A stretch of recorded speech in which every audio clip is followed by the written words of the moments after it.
She's having a great time.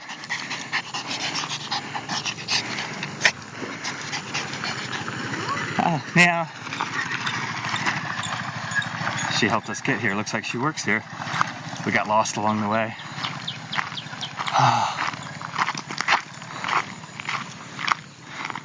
It's a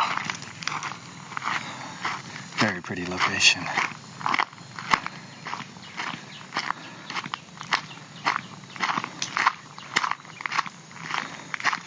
Let's have a look here. See that? Wow. This is a very well maintained plantation.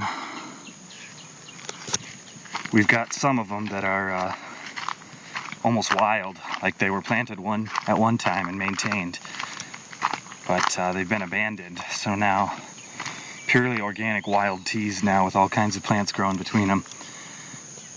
But this one you can see is very well trimmed on a regular basis, I think. They probably have several harvests per year. Now this is a green tea plantation. As you know, probably know, or should know, all tea is the same species. There are some different varieties that they've bred, kind of like, I don't know, dog breeds maybe, but basically the same species. But it's how they grow it, where they grow it, how they water it, how they fertilize it, whether it's natural fertilizers or chemical fertilizers, the weather, the soil, many different factors. And supposedly one of the other factors is the plants that grow around it. Because we've heard some experts claim that tea is so reactive, so almost temperamental, that it will soak up the life essence or the energy or the properties of plants around it. Tea is not fully understood yet, if you can believe it. So there's still a lot of research being done. But let's see if I can find a good example here. It's been trimmed recently, so it's a little difficult. Here's one. All right. So if you look here, the buds are what they go for here. If you can, there you go. You see the little hairs on those buds? They wouldn't even bother with these big leaves. They'd come and they'd pick right here. And then they'd roll it, they'd dry it, roll it, heat it, cool it. But basically, for a green tea, they would just stop the oxidation. And then they would put it in a fridge.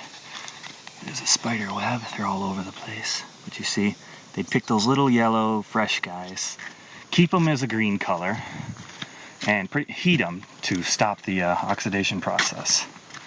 There's Shanna. Hello, Shanna.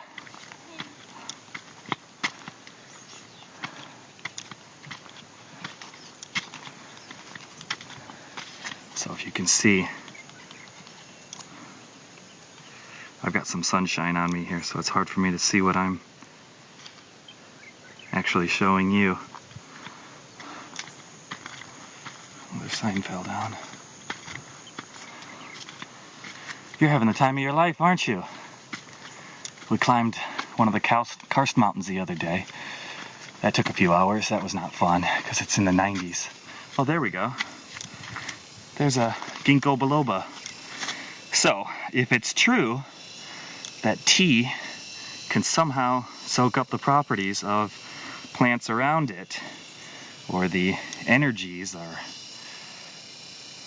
whatever you want to call it, then ginkgo would be a good one. So this guy would have some special properties, even better than tea itself, which is loaded with antioxidants, polyphenols. More ginkgo, yeah. But many of the wild tea plantations have all kinds of flowers and herbs and even fruit trees, wild fruits growing around them. And if you ask me, they do have a distinctive flavor. You can try two pretty much identical teas produced in the same way, but if they were grown in a different location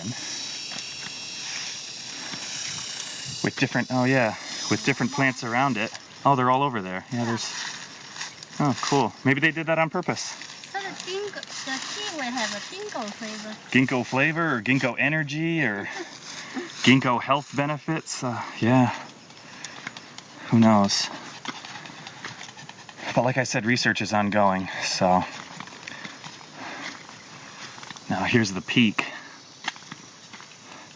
This isn't as high of an elevation as other plantations, but it's in a great location.